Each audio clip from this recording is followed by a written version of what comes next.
Gloire à Dieu. Il y a des choses qu'il est bon de prier pour ne jamais vivre ce genre de réalité.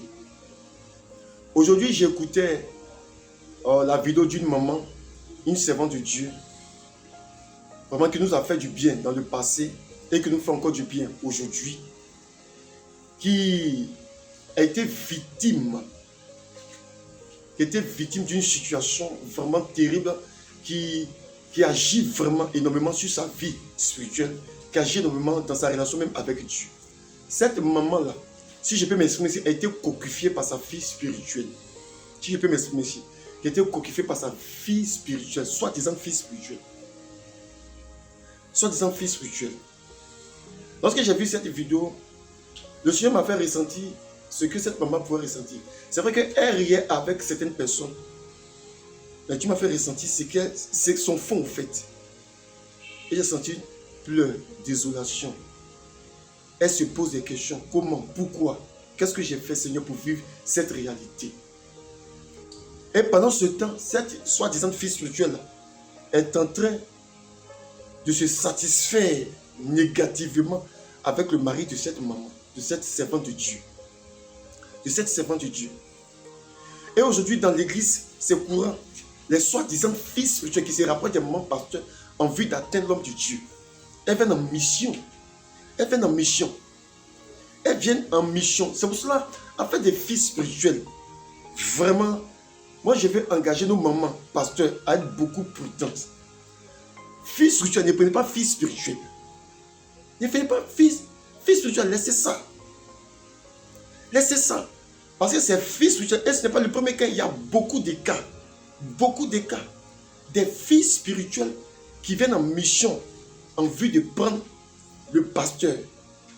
Et cela détruit le ministère. Cela détruit le ministère. Ça détruit le ministère. Afin des fils spirituels, faites attention. Afin des fils spirituels, faites attention. Faites attention. Faites attention. Vous n'avez pas besoin de fils spirituels. Ça m'a tellement fait mal. J'ai compris que dans l'église, le diable ne cherche plus dehors. Il cherche dans l'église. Et puis, je remarque ces sœurs-là, elles s'habillent d'une manière décente, hein, de telle sorte que la méfiance ne vient pas. Une telle sœur engagée, rien du soir, elle est là. Jeûne et prière, les veillées, toutes les veillées, elle est là. Donc, quand le pasteur voit ça, quand la femme du pasteur voit ça, elle se dit, ah, c'est une bonne sœur. Donc, elle met cette sœur-là dans son sein. Elle fait entrer cette sœur-là dans son intimité, chez elle à la maison. Et c'est là que tout commence. Elle commence à se jouer les deuxièmes femmes du pasteur. Elle s'autorise certaines choses. J'aimerais dire à nos moments passés de faire attention. Et j'aimerais dire à ce genre de filles-là, à ces soi-disant filles spirituelles-là, que si elles meurent, elles vont en enfer. Qu'elles sont des agents du diable. Toi qui fais ça, sache que tu es une fille du diable. Tu es Jézabel des temps modernes, Dalila du 21e siècle. Tu es la fille de Dalila. Et tu es là, tu es la fille du diable. Parce que comment tu peux rentrer dans une église, hein, aller dans l'intimité de la femme du pasteur, prendre son époux, coucher avec son époux, faire que le monsieur même quitte la maison pour venir vivre avec toi. Mais tu es maudite, ma soeur. Tu es maudite.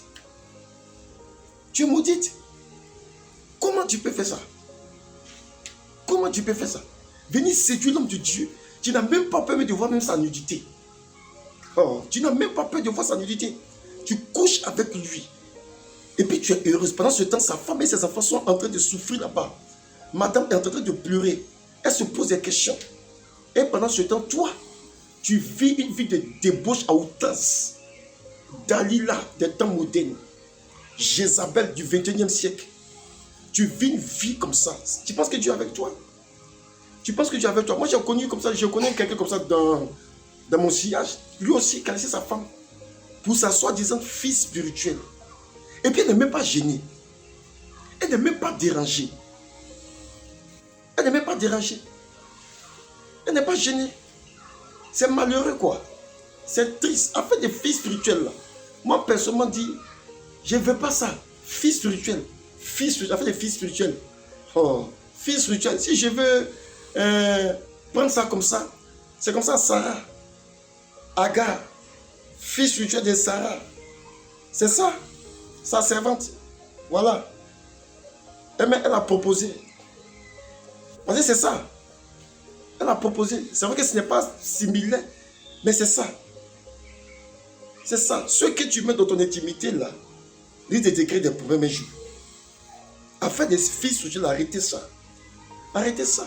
Et j'aimerais dire à ces filles-là, vous venez à l'église, c'est pour ça. Vous ne venez pas pour chercher Jésus. Vous venez pour les beaux yeux du pasteur. Vous venez pour la cravate du pasteur. Vous venez pour lui. Vous venez le séduire. Vous venez le séduire. Pourtant, le pasteur, là, chaque jour, il prêche la sainteté. Au lieu d'écouter le message pour vivre la sainteté et de chercher votre mari pour vous, là, votre propre mari, là, vous voulez le pasteur. Vous êtes des agents du diable.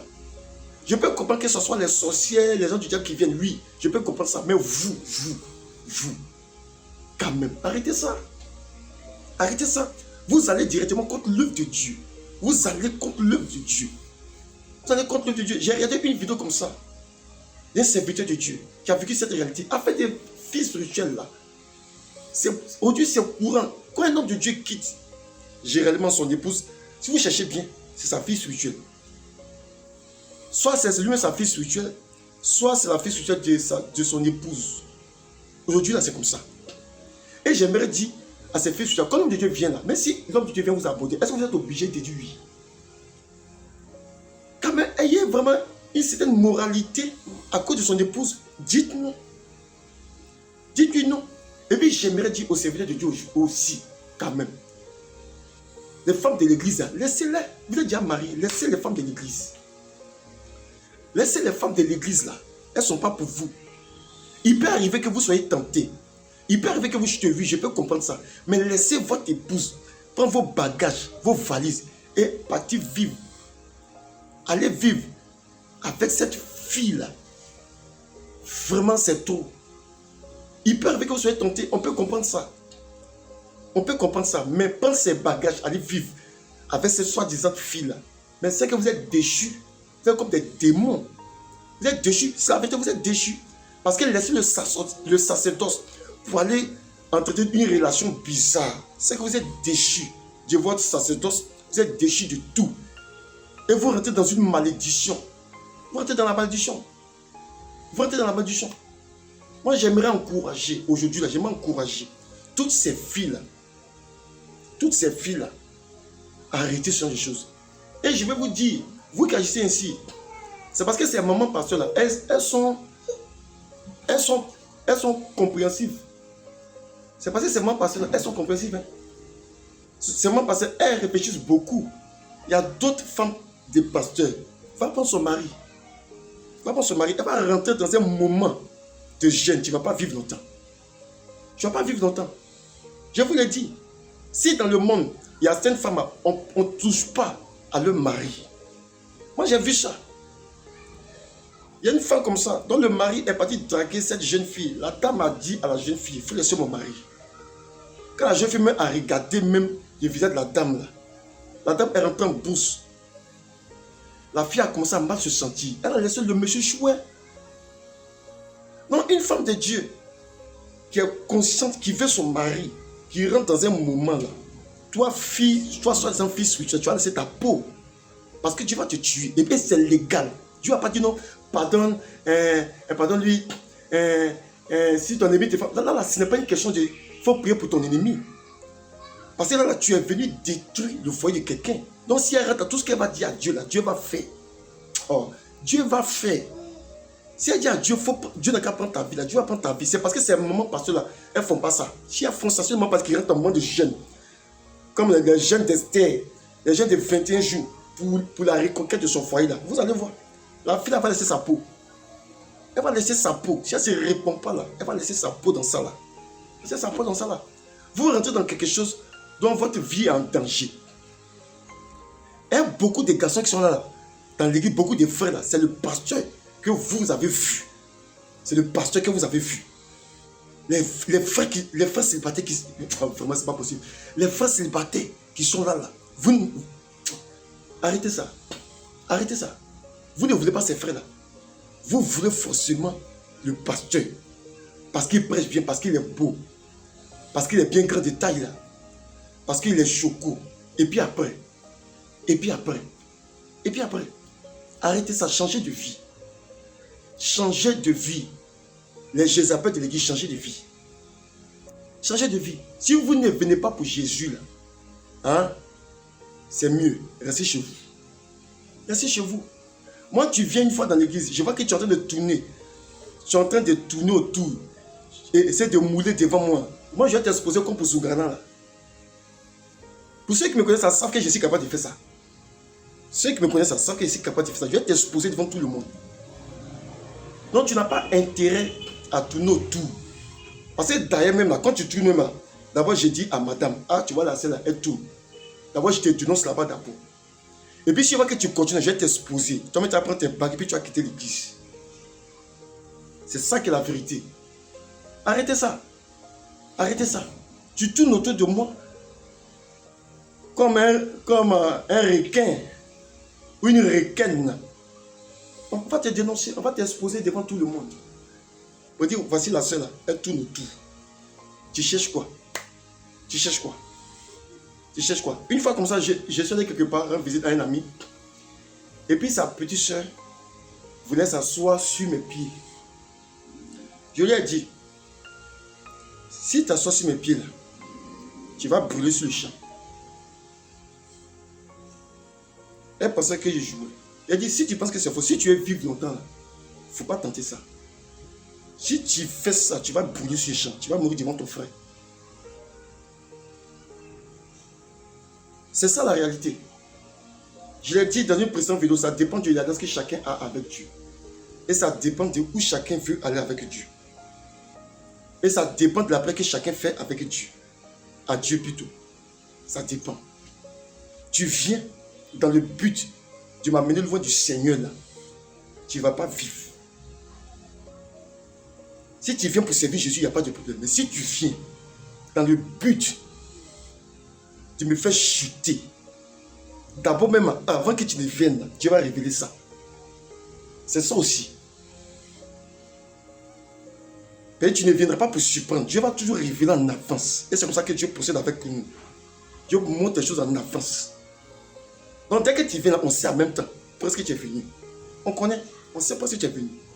Donc on prend notre disposition par rapport à ça. Rien ne nous surprend parce que Dieu nous fait la grâce. Parce que nous avons un dessein accompli avec le Seigneur. Dieu a un but précis. Dieu a un but précis. Donc les soi-disant fils spirituels qui viennent pour le pasteur, là, faites attention. Faites attention, nous ne sommes pas dans un jeu. Nous travaillons pour le royaume des cieux. Nous travaillons pour aller au ciel, pour le salut des âmes. Vous venez pour détruire ça. Vous venez pour détruire ça. Vous êtes maudites. Vous êtes maudites. Vous êtes les filles de Jézabel. Les filles de Jézabel, Dalila, du 21e siècle. Des agents du diable. Vous n'avez pas peur de Dieu. Et vous avez le culot de venir vous asseoir dans l'église. De faire semblant. De vous faire baptiser. De vous faire baptiser. D'être en cours d'intercession. Pour vous camoufler. C'est quoi ça? Arrêtez ça. Changez de vie. Changez de vie. Changez de vie. Hein. Bien sûr, vous ne changez pas de vie là. Vous allez partir en enfer. Vous allez en enfer. Et je vais dire au serviteur de Dieu, de grâce. Arrêtez de regarder les filles de l'église là. Arrêtez de les regarder. Vous avez votre femme. Avant de prendre votre femme là, vous avez choisi. Vous avez choisi selon votre modèle. Vous avez pris. Dieu ne vous a pas imposé votre femme. C'est vous qui avez choisi. C'est vous qui avez choisi. Donc si tu prends une femme à Poutou, tu prends. Mais tu cherches quoi? Tu cherches quoi pas? Tu cherches quoi? Tu cherches quoi encore? Il peut arriver que tu sois tenté, oui. On peut comprendre ça. Ça arrive. Mais mon ami, il faut rester avec ta femme. Reste avec ta femme. Parce que ta femme, là, elle te connaît. Cette nouvelle qui vient là, elle va te créer tous les problèmes. Ta femme, là, elle est là. Elle est là. Il suffit d'être conduit par Dieu pour prendre la bonne. C'est tout. Si tu as pris la bonne femme, c'est bon pour toi. Reste avec elle. Reste avec elle. Même si elle est vieille, reste avec ta vieille femme. Reste avec elle. Toi aussi, tu es vieux. Donc, reste ensemble. Laissez, avec de fils spirituels, laissez ça. Il n'y a rien de bon là-bas. Il n'y a rien de bon là-bas. Tu penses que quand tu iras prendre une autre femme, le goût va changer quoi? Ça ne va pas changer. Ta femme là, tu peux faire sauce graine, arachide, mélanger en même temps. C'est toi qui donnes le goût à la chose. Ce n'est pas en changeant que le goût va changer. C'est la même chose là, mon ami. C'est la même chose là. Il n'y a pas autre goût. C'est pas différent, c'est la même chose. Moi, quand j'étais païen là, j'ai pensé que en partant ici, ça allait être différent. Mais le jour, je me suis rendu compte que c'est pareil. Mais c'est pareil. C'est juste la forme qui change. Sinon, c'est la même chose là. C'est à toi de pimenter la chose, d'assaisonner la chose. Sinon, c'est la même chose, mon ami. Qu'elle soit mince, qu'elle soit grosse, c'est la même chose là. Donc, pasteur, pardon, il faut rester avec ta femme là. Reste avec ta femme. Il faut laisser les filles de l'église là. Laisse les filles de l'église. Il faut servir Dieu. Aime ton épouse, prends soin de tes enfants. Laissez les filles de l'église, les soi-disant filles spirituelles, laissez-les en paix. Des appels vidéo. Toi, pasteur, tu fais un appel vidéo. Fille spirituelle, où tu te mets nu, tu te masturbes devant. Toi, tu es quel genre homme de Dieu? Tu es quel genre de serviteur de Dieu? Serviteur de Dieu de Baal. Tu es serviteur de Dieu de Baal. Comment tu peux faire ça? Tu es serviteur de Dieu de Baal. Tu te mets nu devant une caméra. Une femme qui n'est pas ta femme. Tu te mets nu devant elle, tu te masturbes. Mais tu es fou. Tu es fou. Tu es fou. Tu n'es pas intelligent, mon ami. Comment tu peux faire ça? Tu es serviteur de Dieu. Tu es une femme et tu as des enfants. Mais tu fais ça. Tu es fou. Tu es fou. Arrêtez ça. Hein? Jésus revient chez son église. Arrêtez ça. Arrêtez ça. Vous qui faites ça, qui vous filmez, vous filmez vos ébats, vous êtes fou, vous êtes malade. Ça ne va pas chez vous. Ça ne va pas chez vous. Comment vous pouvez vous filmer en plein débat? C'est quoi ça? C'est quoi ça? Vous êtes fou, vous êtes malade, ça ne va pas chez vous. Ça ne va pas chez vous. Arrêtez ça. Arrêtez ça. Arrêtez ça. Si vous êtes vraiment enfant de Dieu, là, arrêtez ça. Soit vous irez en enfer. Vous irez en enfer. Parce que l'enfer est rempli des personnes qui pratiquent ce genre de choses. Donc si vous voulez faire partie des gens de l'enfer, continuez. Continuez. J'aimerais dire à ces servants de Dieu qui vivent cette réalité, rentrez en prière. Rentrez en prière. Rentrez en prière et dites à Dieu, Seigneur, je me suis marié avec ce serviteur de Dieu. Si ce n'est pas mon nom qui est l'acte de mariage là, que la fille là continue avec lui. Si c'est mon nom qui est l'acte de mariage là, que mon mari me revienne. Rentrez en prière, il va revenir. Il sait de quoi il va revenir. Soit la fille là, elle décide de quitter, soit elle est sa peau. Ce sont des réalités. Ça ne ment pas. Donc vous, femmes de serviteurs de Dieu qui vivez sur les réalités là, rentrez en prière. Si vous aimez votre mari, parce qu'il s'agit de son salut également. Ne dites pas, bon, il a fait ça, non, c'est ça, moi aussi, je m'en fous. Non. Il s'agit, c'est le diable qui est rentré dans votre vie afin de détruire votre foyer. Donc rentrez en prière. Rentrez en prière. Jeûnez. C'est la prière là où vous avez la légalité de dire tout ce que vous voulez dire là, puis Dieu va faire. Il y a des cas là, quand tu pries, Dieu réfléchit d'abord. Puis il dit non, je ne vais pas faire. Mais il y a des cas là où Dieu est contraint d'agir. Parce que là, la Bible dit que personne ne sait pas ce que Dieu a uni. Donc celui qui vient se séparer là, il se lie directement contre Dieu. Donc lui là, son cas, on peut traiter ça rapidement. On peut traiter ça rapidement. Quel que soit l'appel que tu as fait, Dieu va exaucer. C'est clair. Donc j'aimerais encourager cette femme-là à persévérer. Toutes ces femmes qui vivent cette réalité à persévérer, à prier. Et dit aussi aux serviteurs de Dieu de grâce, arrêtez de regarder les fils spirituels de l'église. Vous allez prendre telle fille là. Demain, il y aura encore une fille plus belle. Contentez-vous de vos femmes. Que Dieu vous bénisse. Amen.